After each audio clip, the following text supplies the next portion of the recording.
है। अभी हम लोग प्रॉफिट एंड लॉस को पढ़ रहे हैं और प्रॉफिट एंड लॉस में पिछले सेशन में हम लोगों ने टाइप 2 को शुरू किया था और वहाँ पर कुछ सवाल बच गए थे टाइप 2 में। तो जितने भी सवाल टाइप 2 के बचे हुए हैं उन सभी बचे हुए सवाल का सॉल्यूशन इस सेशन में हम लोग करने वाले हैं। तो चलिए सेशन की शुरुआत करते हैं टाइप 2 में क्वेश्चन नंबर 53 से। सवाल में दिया गया है एक व्यक्ति अपनी मेज को 12.5% के लाभ पर बेचता है और कुर्सी को 8.1/3% की हानि पर बेचता है, तो इस सौदेबाजी में उसे कुल 25 रुपया का लाभ होता है। लेकिन अगर वह मेज को 8.1/3% की हानि पर बेचे और कुर्सी को 12.5% के लाभ पर बेचे तो उसे ना लाभ होगा और ना ही हानि होगा। तो बताइए मेज का क्रय मूल्य कितना होगा, ये आप हमें बताइए। बहुत आसान सवाल है। देखिए इस सवाल को सॉल्व करने का जो तरीका है वो सबसे बेस्ट तरीका मैं आपको बताने जा रहा हूँ। आप ना सेकेंड स्टेटमेंट को पढ़िए, आप सेकेंड लाइन या फिर सेकेंड स्टेटमेंट कह सकते हो। मतलब कि यहाँ से पढ़िए कि यदि वह मेज को 8.1/3% की हानि पर बेचता और कुर्सी को 12.5% के लाभ पर बेचता तो इस सौदेबाजी में ना तो उसे लाभ होता और ना ही हानि होता। तो यहाँ से हम लोग मेज का और कुर्सी के कॉस्ट प्राइस का रेशियो निकाल सकते हैं। कैसे, वो देखिए। एक बात मुझे बताइए कि अगर वह कुर्सी को 12.5% के लाभ पर बेचता है और मेज को वह 8.1/3% की हानि पर बेचता है तो इस सौदेबाजी में ना तो उसे लाभ होता है और ना ही उसे हानि होता है। इसका मतलब क्या हुआ? इसका मतलब ये हुआ कि 12.5% के लाभ पर जो कुर्सी पर उसे लाभ मिला होगा उतना ही का हानि उसे मेज पर मिल रहा है। यानी 8.1/3% की हानि पर जो मेज को बेचता है तो मेज पर जितना उसे हानि हुआ है उतना ही का लाभ उसे हो रहा है कहाँ पे? कुर्सी पर। तो उस केस में उसे ना तो लाभ होगा और ना ही हानि होगा। तो यहाँ से हम लोग कुर्सी और मेज के कॉस्ट प्राइस का रेशियो आसानी से पता कर सकते हैं। यहाँ से हमें पता चल गया है कि यदि वह मेज को 8.1/3% की हानि पर बेचता है और कुर्सी को वह 12.5% यानी 12.1/3% के लाभ पर बेचता है तो इस सौदेबाजी में ना तो उसे लाभ होता है और ना ही उसे हानि होता है। इसका मतलब ये हुआ कि जितना लाभ उसे यहाँ पर हो रहा है उतना ही का हानि उसे यहाँ पर हो रहा है। मतलब मेज पर 8.1/3% की जो हानि हो रही है उतना ही का लाभ उसे यहाँ पर हो रहा है। तो हम कह सकते हैं कि मेज पर जो इतना प्रतिशत का लाभ हुआ है वह कुर्सी पर इतने प्रतिशत के लाभ के बराबर होगा। ये सवाल में दे रखा है। यानी जो सेकेंड स्टेटमेंट है वहां से आप ये चीज निकाल सकते हो। अब आप इसे कैलकुलेट कर लीजिए तो मेज और कुर्सी के कॉस्ट प्राइस का रेशियो आप आसानी से पता कर सकते हो। देखिए परसेंटेज से तो परसेंटेज दोनों तरफ कट जाएगा। इधर हो जाएगा 8 या 24 1 25/3, इधर हो जाएगा m इंटू 25/3 इक्वल टू इधर हो जाएगा 12 दूना 24 1 25/2 यानी k इंटू 25/2 यही हो जाएगा।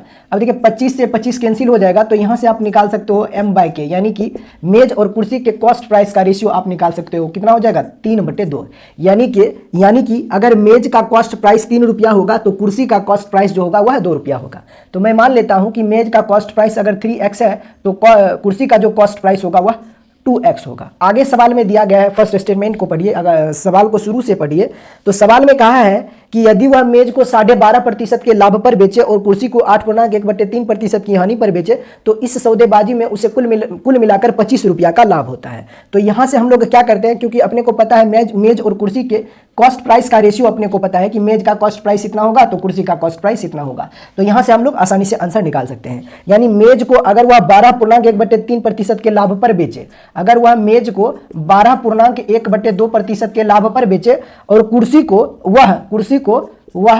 वह अगर 8.1/3% की हानि पर बेचे तो उसे कुल मिलाकर 25 रुपया का लाभ होता है। देखिए एक बात मुझे बताइए, मेज को अगर वह 12.1/3% के लाभ पर बेचेगा तो मेज पर कुल मिलाकर इतने रुपया का लाभ होगा और कुर्सी को अगर वह 8.1/3% की हानि पर बेचेगा तो कुर्सी पर कुल मिलाकर इतने रुपया का हानि होगा। तो इस लाभ में से इस हानि को अगर आप माइनस कर दोगे तो कुल सौदेबाजी में कुछ लाभ आपको मिलेगा और वही लाभ आपको दिया गया है कितना है? 25 रुपया के बराबर है। इतना आप कर सकते हो, इसमें कोई दिक्कत नहीं है। देखिए यहाँ पे 25 है, अगर आप कहोगे तो शायद ये आपको दिखाई दे रहा है कि नहीं दिखाई दे, देख लेते, चेक कर लेते हैं एक बार। उधर 25 लिखा हुआ है, यहाँ पर शायद आपको नहीं दिख रहा होगा, तो चलिए यहाँ पे लिख देते हैं। यह हमारा है m इंटू, यानी यदि मेज को वह 12.1/2% के लाभ पर बेचे और कुर्सी को वह अगर 8.1/3% की हानि पर बेचे तो इस सौदेबाजी में उसे कुल मिलाकर 25 रुपया का लाभ होता है। यानी मेज पर उसे कुल मिलाकर इतना लाभ हो रहा है और कुर्सी पर कुल मिलाकर इतना रुपया का उसे हानि हो रहा है। तो इस लाभ में से इस हानि को जब आप माइनस करोगे तो इस सौदेबाजी में कुल मिलाकर आपको कुछ ना कुछ लाभ होगा और वही लाभ आपको सवाल में दिया गया है 25 रुपया का है। यानी मेज पर जो आपको प्रॉफिट मिल रहा है उसमें से कुर्सी पर से जो आपको लॉस मिल रहा है उसको जब आप माइनस करोगे तो टोटल जो सौदेबाजी होगा उसमें आपको कुछ ना कुछ लाभ मिलेगा और उसकी संख्या आपको दे रखा है 25 रुपया। अब जस्ट इसे आप कैलकुलेट कर दीजिए। एम की वैल्यू अपने को पता है, के की वैल्यू अपने को पता है, बस यहां से हमारा उत्तर निकल के आ जाएगा। 12 दूना 24, 25 बट्टे कितना हो जाएगा 200। 25 बट्टे 200 कहने का मतलब होता है 1/8, यानी इसे हम लोग लिख सकते हैं डायरेक्ट m/8। कोई दिक्कत नहीं होना चाहिए। देखिए 12 दूना 24, 24 1 25, अब 25/2 परसेंटेज को हटाओगे तो नीचे आ जाएगा 200, यानी ये देखिए 25/200 हो जाएगा। तो इसे हम लोग लिख सकते हैं 1/8। 200 को 25 से काटोगे तो कितने बार में कटेगा 8 बार में। तो ये टोटल वैल्यू आपको देगा कितना m/8 माइनस ये हो जाएगा कितना 8 या 24 1 25/300। तो ये हो जाएगा k बट्टे कितना हो जाएगा 300, मतलब 8/300 यानी कि k/12 हो जाएगा। अब बराबर में ये है 25। देन इसे जब आप सॉल्व करोगे तो यहाँ पे एलसीएम आपका कितना हो जाएगा ये बताइए। एलसीएम हो जाएगा कितना 24 एलसीएम हो जाएगा।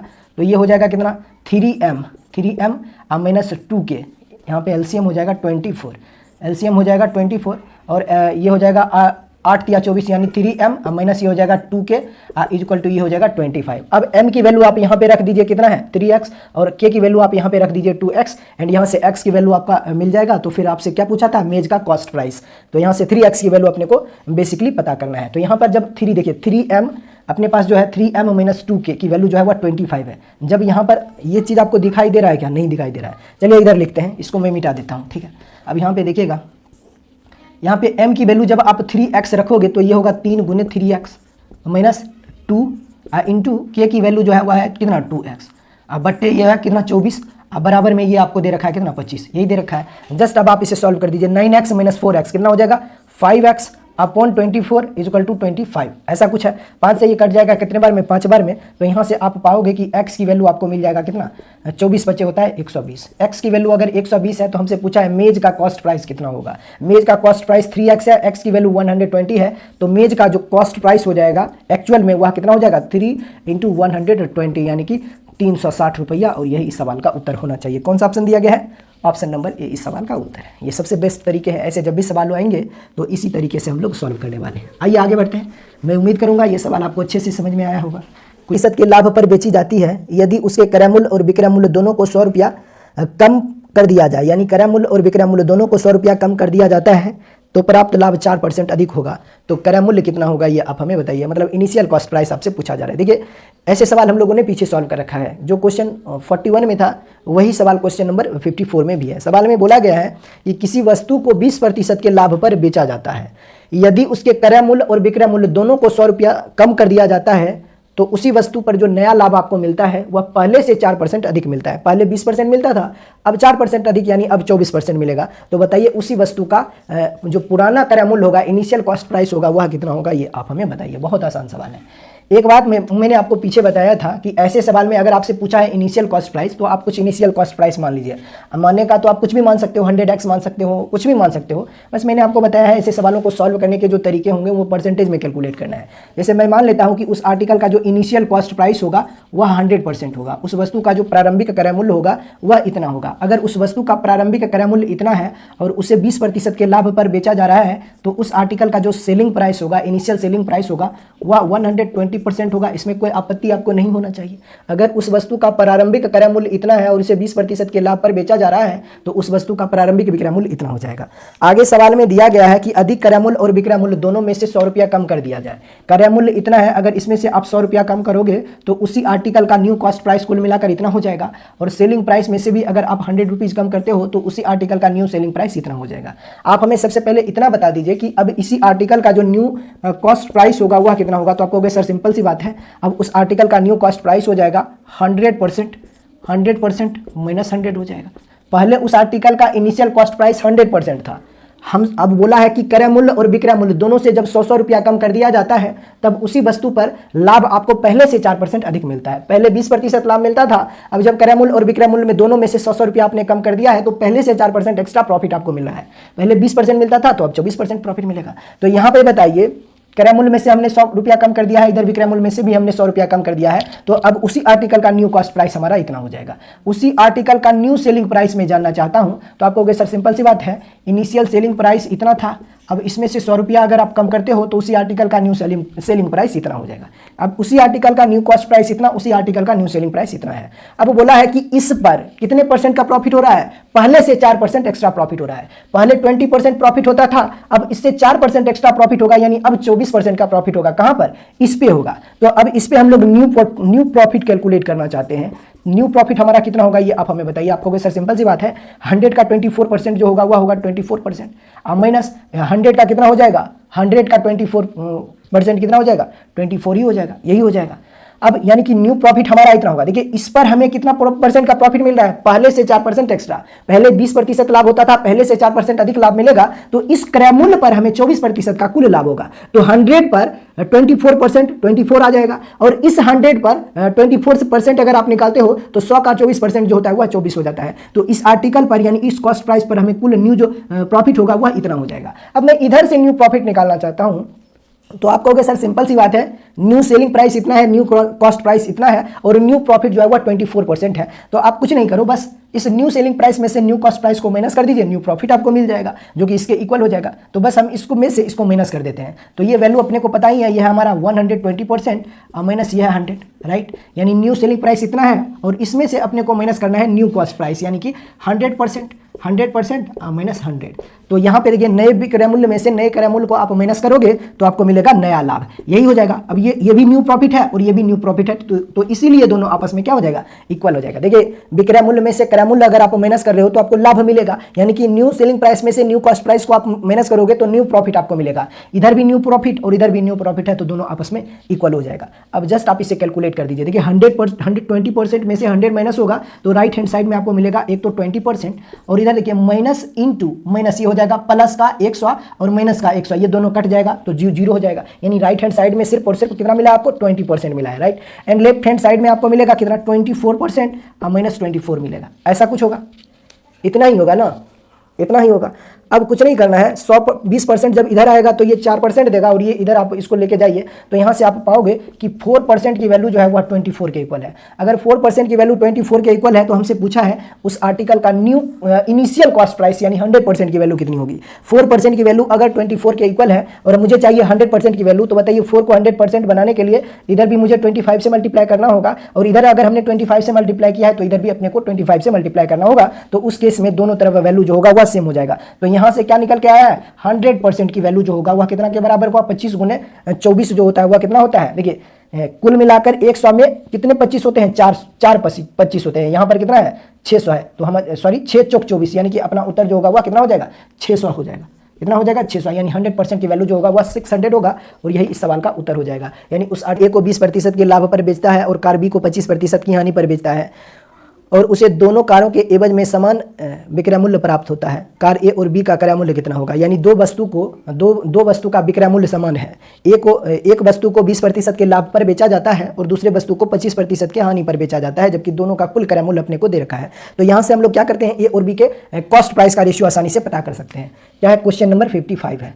क्वेश्चन नंबर 55 है। यहाँ से आप क्या कीजिए, ए और बी के कॉस्ट प्राइस का रेशियो निकाल दीजिए। अगर ए को 20% के लाभ पर बेचा जा रहा है, देखिए 20% का लाभ मतलब ऐसे होता है, इसका मतलब होता है 6/5। 20% लाभ मतलब कि क्या होता है, 6/5। 20% की फ्रैक्शन वैल्यू होता है 1/5। अब अधिक बोला है तो नीचे वाले को ऊपर वाले के साथ जोड़कर लिखना होता है, और नीचे ज्यों का त्यों होता है। तो 20% प्रॉफिट का मतलब होता है 6/A, यही होता है, 6/5 होता है। तो अगर ए को उसने 20% के लाभ पर बेचा है तो ए को बेचा कितने में है, इतना में बेचा है, यानी ए का सेलिंग प्राइस जो होगा वह इतना हो जाएगा। आगे सवाल में दिया गया है कि बी को 25% की हानि पर बेचता है। बी को 25% की हानि पर बेचता है, तो बी को अगर 25% के लॉस पर अगर बेच रहा है तो 25% का फ्रैक्शन वैल्यू जो होता है वह 1/4 होता है, यानी टोटल 4 है, इसमें इसे 1 का लॉस हो रहा है, तो बेच रहा है कितने में, 3/4 में बेच रहा है। तो बी को इतना में बेच रहा है और ए को इतना में बेच रहा है। और सवाल में बोला गया है कि दोनों का जो विक्रय मूल्य है वह आपस में समान है। तो यहां से ए और बी के कॉस्ट प्राइस का रेशियो निकल के आएगा। यहां से A/V की वैल्यू जो होगा वह कितना होगा, ये बताइए अपने को। तो आप कहोगे सर क्या हो जाएगा, ये इससे मल्टीप्लाई होगा और ये इससे मल्टीप्लाई होगा ऐसा कुछ होगा ना। 25% की हानि पर बेचा जा रहा है एक को, और एक को बेचा जा रहा है 20% के लाभ पर। ठीक है, कोई दिक्कत नहीं।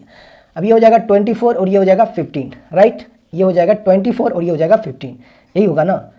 तो यहाँ से निकल के रेशियो आ जाएगा 15/24, ऐसा कुछ होगा। अब अगर आप इसे और बैलेंस करना चाहते हो तो ऊपर नीचे दोनों तरफ 3 कॉमन है, तो 3 × 5 = 15 हो जाएगा, 3 × 8 = 24 हो जाएगा। मीन्स कि ए का कॉस्ट प्राइस अगर 5 रुपीज़ है तो बी का कॉस्ट प्राइस जो होगा वह 8 रुपीज़ हो जाएगा, राइट। यहाँ से बताइए ए और बी का कुल क्रय मूल्य का योग कितना होगा, ये आप हमें बताइए। तो आप कहोगे ए और बी के कुल क्रय मूल्य का योग जो होगा वह अनुपात में कितना हो जाएगा, 5 + 8 13।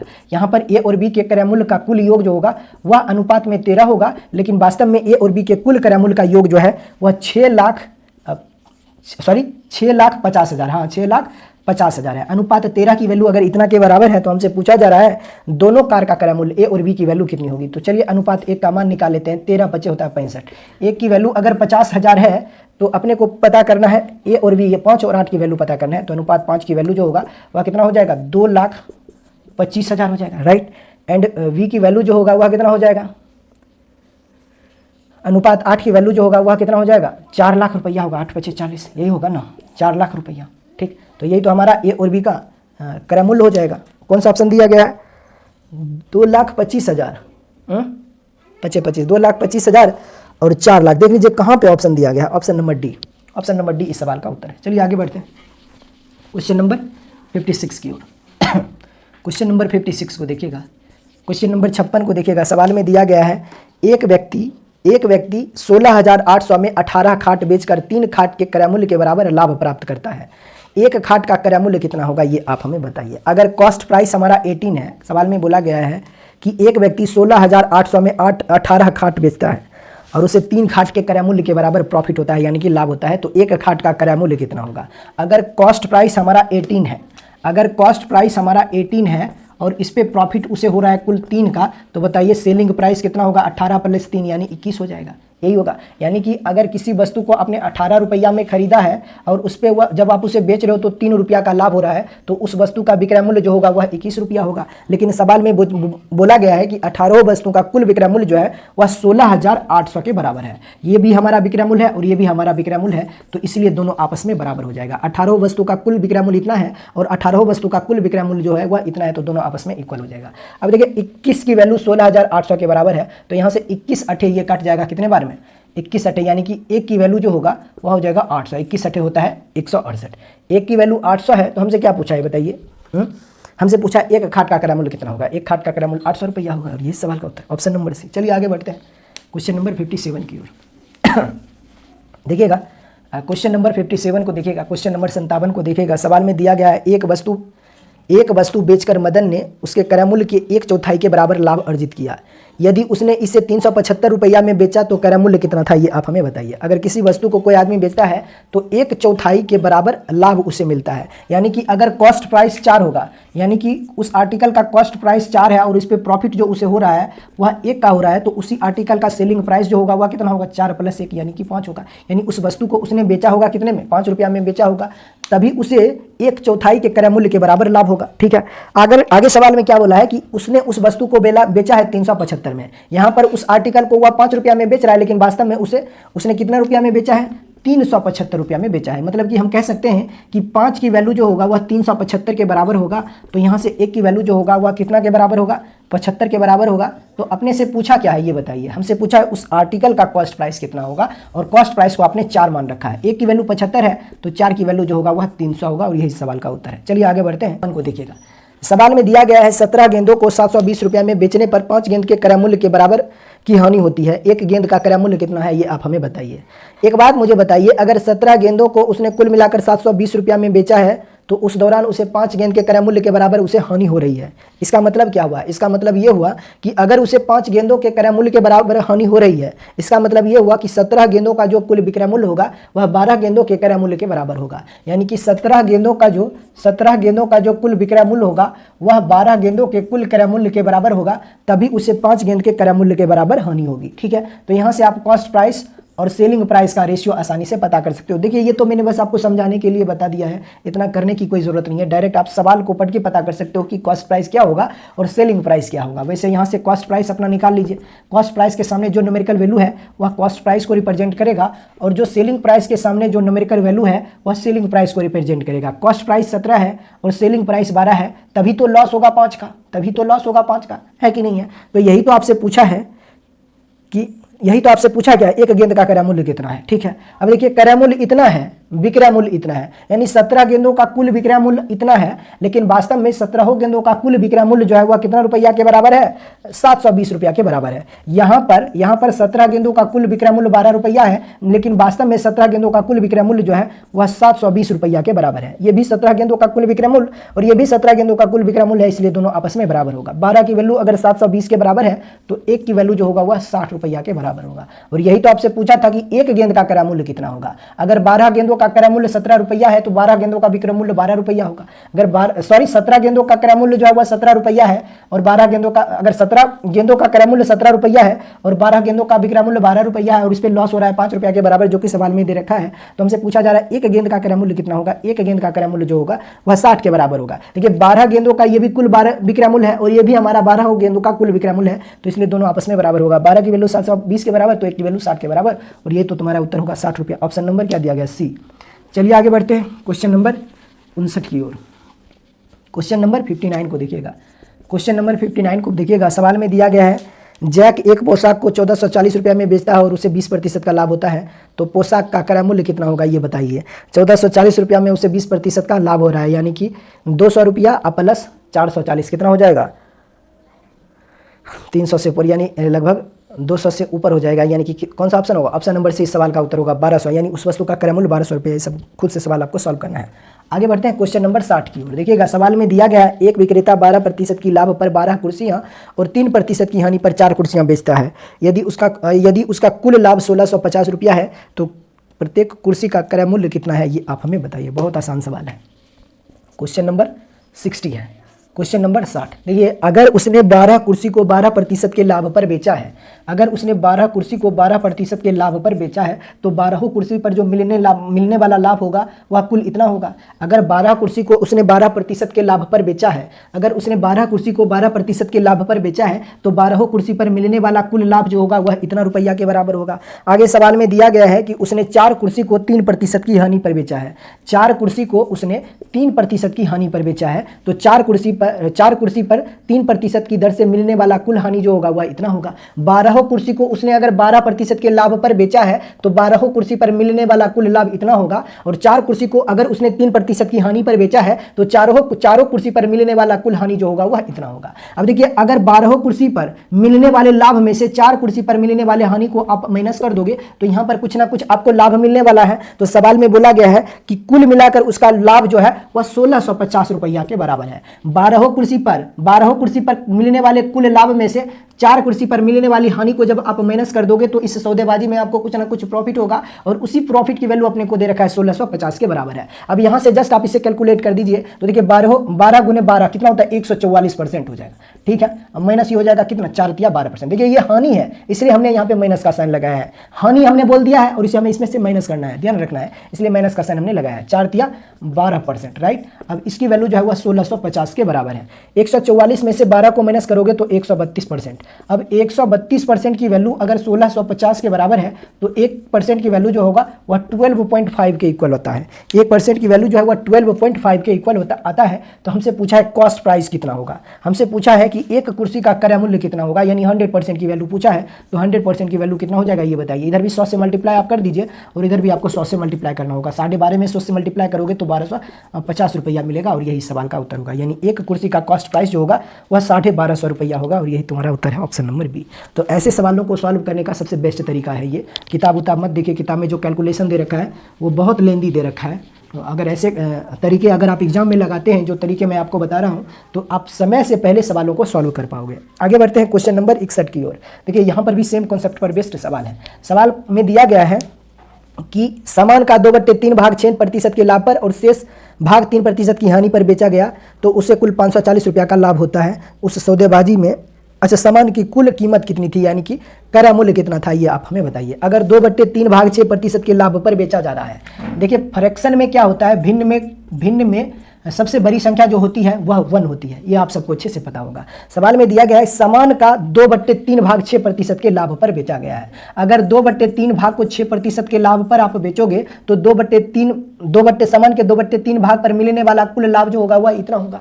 अगर 2/3 भाग को 6% के लाभ पर आप बेचते हो तो 2/3 भाग पर मिलने वाला कुल लाभ जो होगा वह इतना होगा। अब शेष भाग को 3% की हानि पर बेचा गया है। कुल भाग 1 होता है, इसमें से 2/3 भाग को आपने 6% के लाभ पर बेच दिया है, तो जो शेष भाग होगा वह कितना होगा ये बताइए। शेष भाग जो होगा वह 1/3 होगा। ये 1/3 कहाँ से आएगा, अब कुल में से यानी 1 में से आप 2/3 को माइनस कर दीजिए तो ये शेष भाग आएगा, यानी कि 1/3। 2/3 भाग को आपने 6% के लाभ पर बेचा है तो 2/3 भाग पर मिलने वाला कुल लाभ इतना हो जाएगा। अब शेष भाग यानी 1/3 भाग को आपने 3% की हानि पर बेच दिया है तो शेष भाग पर मिलने वाला कुल हानि जो होगा वह इतना होगा। शेष भाग को आपने 3% की हानि पर बेचा है तो शेष भाग पर होने वाला कुल हानि जो होगा वह इतना होगा, और 2/3 भाग पर मिलने वाला कुल लाभ जो होगा वह इतना होगा। इस लाभ में से इस हानि को जब आप माइनस करोगे तो आपको कुछ ना कुछ लाभ मिलेगा, क्योंकि ये बड़ी संख्या है और ये छोटी संख्या है। तो जब इसमें से माइनस करोगे, बड़ी संख्या में से छोटी संख्या को माइनस करोगे तो पॉजिटिव नंबर मिलेगा, कुछ ना कुछ लाभ मिलेगा। तो इसमें से अगर इसको हम माइनस करते हैं, देखिए इसको लॉस पर बेचा गया है इसलिए हमने यहाँ पे माइनस का साइन लगाया है। तो जब 2/3 भाग को 6% के लाभ पर बेचता है तो उसे कुल इतना लाभ होगा, और शेष भाग को 3% की हानि पर बेचता है तो कुल इसे इतने रुपया का हानि होगा। तो इस लाभ में से इस हानि को जब आप माइनस करोगे तो कुछ ना कुछ आपको लाभ होगा, और उसी लाभ की वैल्यू अपने को सवाल में दिया गया है कि इस सौदेबाजी में कुल मिलाकर 540 रुपया का लाभ होता है। बस इसे आप सॉल्व कर दीजिए। देखिए 2 से ये 3 दूना 6 हो जाएगा, तो ये हो जाएगा कितना 4%, माइनस ये हो जाएगा 3 से 3 कट जाएगा कितना 1 की वैल्यू जो होगा वह 540। मीन्स कि कह सकते हैं कि 4 में से 1 घटेगा, यानी कि अगर 3% की वैल्यू 540 के बराबर है तो 1% की वैल्यू जो होगा वह कितना के बराबर होगा 180 के बराबर होगा। ठीक है, क्योंकि 18×3 = 54। अगर 1% की वैल्यू 1800 के बराबर है तो 100% की वैल्यू कितनी होगी, यही हमसे पूछा है ना। तो 1 को 100% बनाने के लिए 100 से मल्टीप्लाई करना होगा, तो इधर भी आप 100 से मल्टीप्लाई कर दीजिए तो उस आर्टिकल का टोटल कॉस्ट प्राइस आपको मिलेगा 18,000, 18,000, और यही तुम्हारा उत्तर होना चाहिए, ऑप्शन नंबर बी।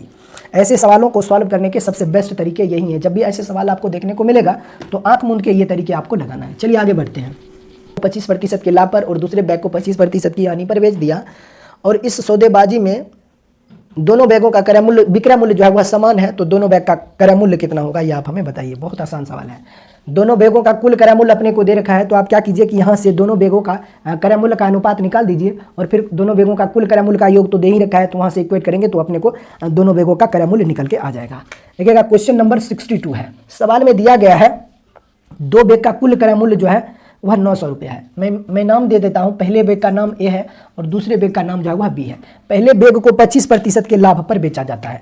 25% के लाभ पर बेचा जाता है, यानी बेचा कितने में जाता है 5/4 में बेचा जाता है। यानी पहले बैग को अगर 25% के लाभ पर बेचा जा रहा है तो पहले बैग का जो विक्रय मूल्य होगा वह इतना रुपया होगा। अगर पहले बैग को 25% के लाभ पर बेचा जा रहा है, पहले बैग को 25% के लाभ पर बेचा जा रहा है, देखिए 5/4 यहाँ पर इसलिए होगा क्योंकि 25% की फ्रैक्शन वैल्यू होता है 1/4। मतलब अगर क्रय मूल्य 4 रुपया है और इस पे इसे 1 रुपया का प्रॉफिट हो रहा है तो जो सेलिंग प्राइस होगा वह कितना हो जाएगा 5 होगा, है कि नहीं। क्रय मूल्य 4 होगा और विक्रय मूल्य 5 होगा, तभी उस एक पहले बैग को 25% के लाभ पर बेच पाएगा। तो पहले बैग का विक्रय मूल्य जो होगा वह इतना होगा, यानी बैग ए का विक्रय मूल्य जो होगा वह इतना होगा। आगे सवाल में दिया गया है दूसरे बैग को 25% की हानि पर बेचता है। दूसरे बैग को 25% की हानि पर बेचता है। हानि का मतलब होता है माइनस, 25% की वैल्यू होता है 1/4, यानी कि कॉस्ट प्राइस अगर 4 है और उसे 1 रुपया का लॉस हो रहा है तो वह बेच कितने में रहा है 3 रुपया में बेच रहा है। अगर पहले बैग को 25% के लाभ पर बेच रहा है, पहले बैग का विक्रय मूल्य इतना, दूसरे बैग को 25% की हानि पे अगर बेच रहा है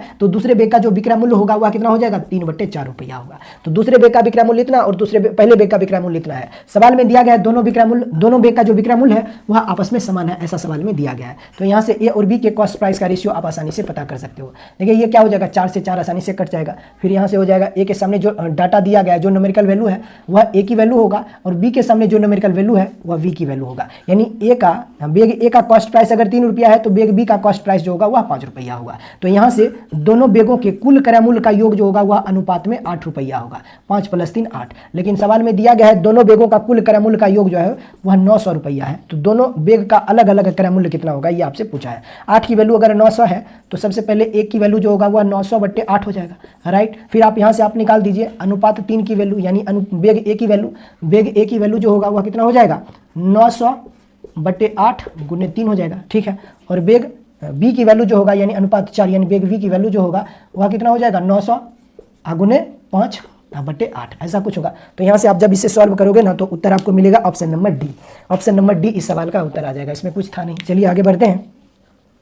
क्वेश्चन नंबर क्या दिया गया है क्वेश्चन नंबर 63, क्वेश्चन नंबर 63 को देखिएगा। सवाल में दिया गया है कि एक 13% हानि और 15% के लाभ के बीच का अंतर 63 था, तो प्रश्न में वस्तु का लागत मूल्य कितना है। यानी 13% की हानि और 15% के लाभ के बीच का अंतर 63 रुपया है। देखिए लाभ को हम लोग क्या करते हैं, देखिएगा क्वेश्चन नंबर 63 है। जो प्रॉफिट होता है यानी जिसे हम लोग लाभ कहते हैं, लाभ को हम लोग प्लस साइन से डिनोट करते हैं। और जो लॉस होता है जिसे आप हानि कहते हो, और हानि को हम लोग क्या करते हैं माइनस के साइन से रिप्रेजेंट करते हैं। सवाल में दिया गया है कि कोई वस्तु है यानी एक 13% हानि और 15% के लाभ के बीच का अंतर जो है वह 63 रुपया है। तो प्रश्न में वस्तु का लागत मूल्य कितना होगा, कॉस्ट प्राइस क्या होगा, ये आपसे पूछा जा रहा है। मैंने अभी आपको बताया लाभ का मतलब प्लस होता है, हानि का मतलब माइनस होता है। 13% हानि का मतलब होता है -13%, ठीक है। अब 15% के प्रॉफिट, 15% का प्रॉफिट यानी कि प्लस का 15% ऐसा कुछ होगा, ठीक है। अब इन दोनों के बीच का जो अंतर है वह सवाल में आपको दिया गया है 63 रुपया, -13% और +15%। देखिए आप ऐसे नंबर, आपको अगर समझ में नहीं आ रहा है तो आप ऐसे समझिए, नंबर लाइन आप सोचिए। यहाँ पे हमारा 0 है, इधर मान लीजिए प्लस का 15 होगा और यहाँ पर माइनस का 13 होगा। मुझे बताइए इन दोनों के बीच कितने का डिफरेंस होगा। तो आप कहोगे 13 तो इधर है और 15 इधर है, यानी जो टोटल डिफरेंस होगा वह होगा 15 + 13 यानी कि 28% का डिफरेंस होगा। मतलब ये हुआ कि अगर हमसे पूछा जा रहा है एक नंबर निगेटिव है और एक नंबर पॉजिटिव है, यानी कि 13% लॉस और 15% के प्रॉफिट के बीच का जो डिफरेंस हो जाएगा वह कितने का हो जाएगा 28% का होगा। यानी ये हमारा माइनस का साइन होगा और उधर भी माइनस का साइन होगा, तो माइनस कैंसिल हो जाएगा, इसमें कोई दिक्कत नहीं है। लेकिन बस क्या होता है ये दोनों आपस में जुड़ जाता है, ये बात आपको ध्यान में रखना है। तो यहाँ से 13% की हानि और 15% के लाभ के बीच का जो अंतर हो जाएगा कितना हो जाएगा 28% का हो जाएगा। और इसी 28% की वैल्यू अपने को सवाल में दिया गया है 63 रुपया के बराबर है। तो 100% की वैल्यू कितना होगा, क्रय मूल्य हमसे पूछा जा रहा है, तो कॉस्ट प्राइस जो होता है वो 100% पे कैलकुलेट की जाती है। तो यहाँ से आप क्या कर सकते हो, 7 चौका 28 होता है और 7 9 63 होता है। अगर 4% की वैल्यू अगर 9 के बराबर है तो 100% की वैल्यू अगर हमें पता करना है तो 4 को 100 बनाने के लिए 25 से मल्टीप्लाई इधर भी कीजिए और इधर भी 25 से मल्टीप्लाई कर दीजिए। तो ये हो जाएगा कितना 100% की वैल्यू जो होगा वह कितना निकल के आ जाएगा, ये होगा 25 नमा कितना होता है 25 × 2 25 नमा 225। देख लीजिए कहाँ पे है और उस ऑप्शन को आप टिक कर सकते हो। प्रतिशत हानि पर बेचने की तुलना में 870 रुपया अधिक प्राप्त होता है, तो मोबाइल फ़ोन का क्रय मूल्य कितना होगा। फिर से वही सवाल जो क्वेश्चन नंबर 63 में था। 6% प्रॉफिट और 6% लॉस के बीच का जो डिफरेंस है वह आपको दिया गया है 870। एक अगर प्रॉफिट में हो और एक लॉस में दे रखा हो और जब बोले दोनों का डिफरेंस इतना है तो बस प्रॉफिट और लॉस में जो डाटा है उसको आप इंटीजर वैल्यू को ऐड करना है, बस साइन को मत देखिएगा। क्वेश्चन नंबर क्या है 64 है। एक को 6% के प्रॉफिट पर बेच रहा है, राइट, और दूसरे को 6% के लॉस पर बेचा जा रहा है। इन दोनों के बीच का अंतर अपने को दिया गया है सवाल में कितना है 870 रुपया है। यहाँ पर बताइए इन दोनों के बीच का अंतर जो होगा वह कितना होगा, एक है माइनस का 6%, एक है प्लस का 6%। तो आपको इन दोनों के बीच का अंतर जो होगा वह होगा 12%। अब 12% की वैल्यू अपने को सवाल में दिया गया 870, यानी इन दोनों के बीच का अंतर जो है वह 870 है। तो 100% की वैल्यू कितनी होगी, बस इसे सॉल्व कर दीजिए। 12 से तो ये पक्का कटेगा, 12 84 होता है और इधर आपको मिल जाएगा कितना हो जाएगा 3 0 12 दूना 24, यानी 1% की वैल्यू अगर हम निकालना चाहते हैं तो ये 62 84 होता है और उधर मिल जाएगा कितना 84 3 87 0 12 दूना 24 और उधर कैरी हो जाएगा कितना 6, फिर हो जाएगा 12 25 60, यानी 72.5। 1% की वैल्यू अगर 72.5 है तो 100% की वैल्यू जो होगा वह कितना होगा ये बताइए। आप कहोगे 725 रुपया होगा, यही नहीं 7250 रुपया होगा। इसमें भी 100 से मल्टीप्लाई कीजिए और इधर भी 100 से मल्टीप्लाई कीजिए, तो उस आर्टिकल का जो कॉस्ट प्राइस होगा वह 7250 रुपया होगा। कौन सा ऑप्शन दिया गया है, ऑप्शन नंबर डी इस सवाल का उत्तर होगा। चलिए आगे बढ़ते हैं। क्वेश्चन नंबर 65 की ओर। क्वेश्चन नंबर 65 को देखिएगा, यहाँ पर भी वही सवाल है। एक वस्तु को 13% हानि और 14% के लाभ पर बेचा जाता है तो दोनों मूल्यों के बीच का अंतर 162 रुपया का होता है, तो वस्तु का क्रय मूल्य कितना होगा। मतलब यहाँ पर एक को 13% लॉस और 14% प्रॉफिट के बीच का जो डिफरेंस है वह 162 रुपया है। तो यहाँ पे बताइए 13% लॉस और 14% प्रॉफिट के बीच का डिफरेंस कितना होगा। तो 13 + 14 यानी कि 27% की वैल्यू 162 के बराबर है। तो 100% की वैल्यू कितनी होगी ये आपसे पूछा जा रहा है। जस्ट आप इसे सॉल्व कर दीजिए, उत्तर निकल के आ जाएगा ऑप्शन नंबर सी 600 रुपया। आगे बढ़ते हैं, क्वेश्चन नंबर 66 को देखिएगा। कहा है एक वस्तु 12% हानि पर बेची गई, यदि इसे 49 रुपया अधिक मूल्य पर बेचा जाता तो 2% लाभ प्राप्त होता, तो वस्तु का क्रय मूल्य कितना होगा। फिर से वही सवाल है। देखिए 12% हानि और 2% लाभ, इन दोनों के बीच का अंतर जो है वह कितने का है, 14% का है। यानी 14% की वैल्यू जो है वह 49 के बराबर है। तो 100% की वैल्यू कितनी होगी ये आपसे पूछा जा रहा है। जब 100% की वैल्यू निकालोगे, देखिएगा क्वेश्चन नंबर 66 है। कहा है कि 12% हानि पर बेची गई, यदि इसे 49 रुपया अधिक मूल्य पर बेचा जाता तो 2% लाभ प्राप्त होता है। इसका मतलब ये हुआ कि 12% की हानि यानी 12% का लॉस और 2% के प्रॉफिट के बीच का जो डिफरेंस है वह 49 दिया गया है। मीन्स कि कह सकते हैं कि अगर 14% की वैल्यू 49 के इक्वल है तो 1% की वैल्यू कितना होगा, 7 दूना 14 और 7 7 49। अगर 2% की वैल्यू 7 के इक्वल है, 2% की वैल्यू 7 के इक्वल है तो 100% की वैल्यू कितना होगा, 50 से इधर भी 50 से इधर भी 350 रुपया होगा। ये तुम्हारा उत्तर है। चलिए आगे बढ़ते हैं क्वेश्चन नंबर 67 की ओर। यहाँ पे देखिएगा क्वेश्चन नंबर 67 में सवाल में कहा है स्फूर्ति ने 17% के लाभ पर जूते के जोड़े को 2223 रुपया में बेचा था, जोड़े के क्रय मूल्य कितना है, जोड़े का क्रय मूल्य कितना है ये आप हमें बताइए। सिंपल सवाल है, आप खुद से कर लीजिए। आगे बढ़ते हैं क्वेश्चन नंबर 68 की ओर। कहा एक व्यक्ति 480 रुपया में 2 घड़ियां खरीदता है, वह एक को 15% की हानि पर और दूसरे को 19% के लाभ पर बेच देता है। यदि इस सौदेबाजी में दोनों घड़ियों का विक्रय मूल्य समान है तो दोनों घड़ियों का क्रय मूल्य कितना होगा। बहुत आसान सवाल है। आपको क्या करना है, बस दोनों घड़ी का क्रय मूल्य का अनुपात निकाल दीजिए, क्योंकि दोनों का विक्रय मूल्य समान है तो क्रय मूल्य का रेशियो वहां से निकल जाएगा और टोटल क्रय मूल्य तो दे ही रखा है, आसानी से सवालों को सॉल्व कर सकते हो। देखिए क्या है क्वेश्चन नंबर 68 है ना। कहा एक घड़ी को 15% की हानि पर बेचा जा रहा है। एक घड़ी को, 2 घड़ी है, एक घड़ी ए है और दूसरा घड़ी क्या है, बी है। घड़ी ए को 15% की हानि पर बेचा जा रहा है तो घड़ी ए को बेचा कितने में गया है, 85% में बेचा गया है। अगर घड़ी ए को 15% की हानि में बेचा जा रहा है तो घड़ी ए को बेचा कितने में गया है, इतना में बेचा गया है। यानी घड़ी ए का विक्रय मूल्य जो होगा वह इतना होगा।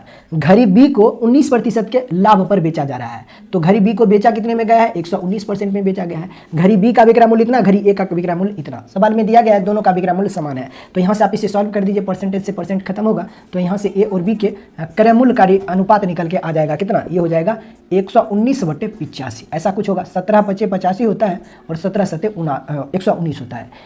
घड़ी ए का क्रय मूल्य अगर इतना है तो घड़ी बी का क्रय मूल्य जो होगा वह इतना होगा। तो यहाँ से आप कह सकते हो घड़ी ए प्लस बी के कुल क्रय मूल्य का योग जो होगा वह 12 रुपया होगा, लेकिन वास्तव में दोनों घड़ियों के कुल क्रय मूल्य का योग जो है वह 480 है। 12 की वैल्यू 480 के बराबर है तो एक की वैल्यू जो होगा वह 40 के बराबर होगा। तो दोनों घड़ियों का अलग अलग क्रय मूल्य कितना होगा। एक की वैल्यू 40 है तो 5 की वैल्यू कितना होगा, 200 रुपया। 7 की वैल्यू कितना होगा, 7 चौका 28 यानी 780। घड़ी ए का क्रय मूल्य 280 रुपया, घड़ी बी का क्रय मूल्य 200 रुपया। देख लीजिए कौन सा ऑप्शन दिया गया, ऑप्शन नंबर ए तुम्हारा उत्तर होगा।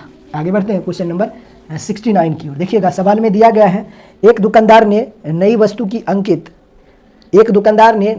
की कीमत 1280 रुपया अंकित की। यदि 10% छूट देने के बाद भी उसे क्रय मूल्य पर 20% का लाभ होता है तो वस्तु का क्रय मूल्य कितना होगा ये आप हमें बताइए। देखिए मैंने आपको कई बार बोला है अंकित मूल्य मतलब कि मार्क्ड प्राइस और छूट का मतलब होता है डिस्काउंट, और जो डिस्काउंट आपको दिया जाता है वो हमेशा मार्क्ड प्राइस पे होता है, यानी अंकित मूल्य पर छूट दिया जाता है। सवाल में दिया गया है मार्क्ड प्राइस जो है वह 1280 रुपया है। क्वेश्चन नंबर 69 है, यानी मार्क्ड प्राइस जो है वह अपने को दिया गया है 1280 रुपया है और इस पर डिस्काउंट दिया जाता है कितने परसेंट का, 10% का डिस्काउंट इस पर मिलता है आपको।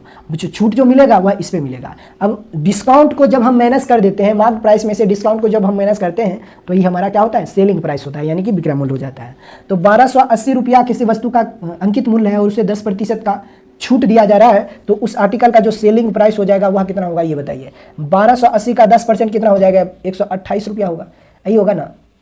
अब 1280 में से अगर आप 128 को माइनस करते हो तो उस आर्टिकल का सेलिंग प्राइस आपको मिल जाएगा कितना, 1280 रुपया माइनस 128 रुपया। उस आर्टिकल का विक्रय मूल्य जो होगा वह इतना होगा। अब इसमें प्रॉफिट उसे हो रहा है कितने का, 20% का प्रॉफिट हो रहा है। यानी जो आपको प्रॉफिट आपको हो रहा है वह भी सवाल में दिया गया है 20% है। तो उस आर्टिकल का जो कॉस्ट प्राइस होगा वह कितना होगा ये आपको बताइए। यहाँ से आप सेलिंग प्राइस निकाल दीजिए और यहाँ पे प्रॉफिट आपको दे ही रखा है कितना है 20%, यानी कि 1/5। यानी कॉस्ट प्राइस अगर 5 रुपया है और इस पर 1 रुपया का प्रॉफिट हो रहा है, मीन्स कि उस आर्टिकल का सेलिंग प्राइस जो होगा वह कितना हो जाएगा, 6 रुपया होगा। अब यहाँ पे जो सेलिंग प्राइस आएगा, जब 1280 में से 128 को माइनस करोगे तो उस वैल्यू को 6 के इक्वल कर देना है। तो वहाँ से 1 की वैल्यू निकलेगा और 1 की वैल्यू होगा उसे 5 से मल्टीप्लाई कर देंगे तो हमें टोटल कॉस्ट प्राइस मिल जाएगा। कितना हो जाएगा, कॉस्ट प्राइस आपका हो जाएगा 960 रुपया, 960 रुपया।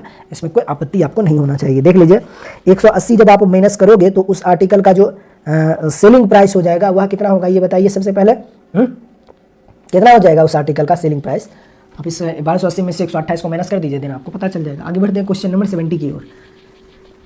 क्वेश्चन नंबर 70 को देखिएगा, कहा है एक थोक विक्रेता एक जल शोधक 40% की हानि पर बेचता है। एक थोक विक्रेता एक जल शोधक 40% की हानि पर बेचता है। यदि विक्रय मूल्य में 125 रुपये की वृद्धि कर दी जाती है तो थोक विक्रेता को 10% का लाभ होता है। जल शोधक का क्रय मूल्य कितना है ये आप हमें बताइए।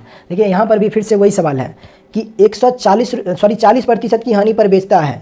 यदि विक्रय मूल्य में 125 रुपया की वृद्धि करता है तो उससे 10% का लाभ प्राप्त होता है। मीन्स ये हुआ कि 40% की हानि और 10% के लाभ के बीच का जो अंतर है वह 125 रुपया है। तो मुझे आप खुद बताइए कि 40% का लॉस, क्वेश्चन नंबर 70 है ना। आप हमें खुद बताइए कि 40% का जो डिस्काउंट 40% का जो लॉस है और 10% का जो प्रॉफिट है, 10% का जो प्रॉफिट है, इन दोनों के बीच का जो अंतर है वह सवाल में आपको दिया गया है 125 रुपया। आप हमें ये बताइए कि इन दोनों के बीच का अंतर जो होगा प्रतिशत में वह कितना होगा। तो आपको सर सिंपल सी बात है, एक वैल्यू जो है वह निगेटिव है, निगेटिव यानी मान लीजिए ये हमारा नंबर लाइन है और ये हमारा 0 है। इधर आओगे तो कहीं ना कहीं आपको मिलेगा माइनस का 40 और इधर जब आप चलोगे तो कहीं ना कहीं आपको मिलेगा प्लस का 10। अब सिंपल सी बात है, इन दोनों के बीच का अंतर जो है वह कितने का है, यहाँ से यहाँ तक 10 और यहाँ से यहाँ तक 40, कुल अंतर जो है वह 50 का है। मीन्स कि आप डायरेक्ट कह सकते हो कि 50% की वैल्यू जो है वह 125 के बराबर है। ऐसा ही है ना। अगर 50% के अंतर, यानी देखिए देखिए 40% का लॉस प्लस 10% का प्रॉफिट, इन दोनों के बीच का जो अंतर है वह कितने का है, 50% का अंतर है। मैंने आपको कई बार कह रखा है कि अगर एक को लॉस पे दे रहा हो, बेचा जा रहा हो, और एक को प्रॉफिट पर बेचा जा रहा हो और उन दोनों के बीच का अंतर आपको कुछ रुपया दे देता है तो बस कुछ नहीं करना है, दोनों इंटीजर वैल्यू को आपस में ऐड कर देना है। साइन को मत देखिए, 40 प्लस 10 ये कितना हो जाएगा 50%। 50% की वैल्यू जो है वह 125 के बराबर है। तो 100% की वैल्यू जो होगा वह कितना के बराबर होगा, 250 के बराबर होगा। ये तुम्हारा उत्तर है। कौन सा ऑप्शन दिया गया, option number A, option number A. तो दोस्तों आज की इस वीडियो में हम लोगों ने टाइप 2 को भी कंप्लीट कर लिया है। नेक्स्ट जो हमारा सेशन होगा वहाँ पर हम लोग टाइप 3 को भी कंप्लीट कर देंगे। टाइप 3 में लगभग 32 या 36 के आसपास सवाल दिए गए हैं। चलिए फिर मिलते हैं नेक्स्ट सेशन में, तब तक के लिए बाय बाय।